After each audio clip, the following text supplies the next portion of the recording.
Zaista, život nije ništa drugo nego film.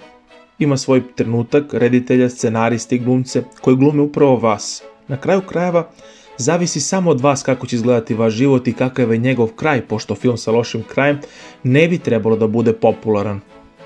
Zdravo svima, ko me još ne pozna, ja sam Alek i sigurno bih rekao kada bi završio moj film, bilo bi prelepo i neobično. Dan na planini. Odlučio sam da ovaj dan provedem sa porodicom, ali pomalo neobično. Oni koji me već poznaju svesni su mog prošlog života kao ekstremnog sportiste. Oduvek sam sanjao da dođem u planine sa šatorima, gitarom i tako dalje. Svi smo se okupili i krenuli prema malom gradu okruženom planinama. Vozili smo se nekoliko sati pa smo se odmorili i po dolasku imali užinu. Odmah nakon toga presvukli smo se i odšetali do planine. Planinaranje je bilo dovoljno naporno, ali veličanstveno.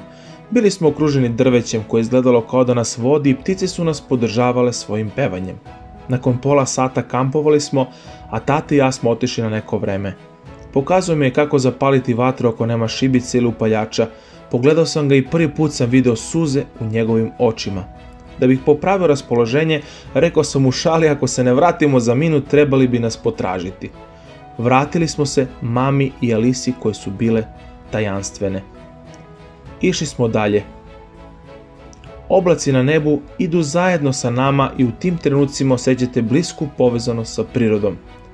Vrlo je opuštajuće i smirujuće, a penjanje više ne deluje tako ozbiljno, već prijatno.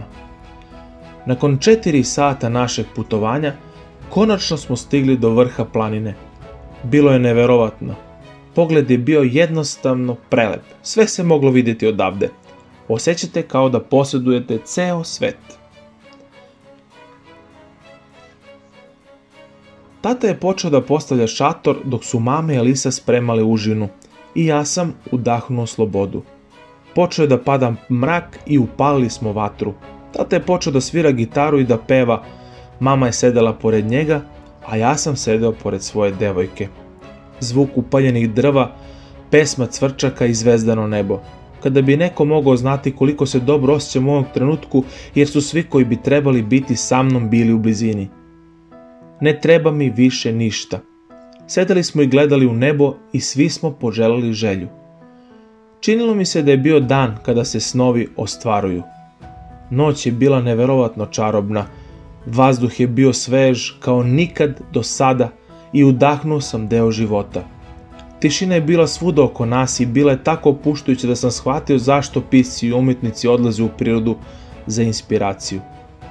Sedeći pored vatre i diveći se okolini, oči su počele da mi se zatvaraju i otvorile već u bolnici.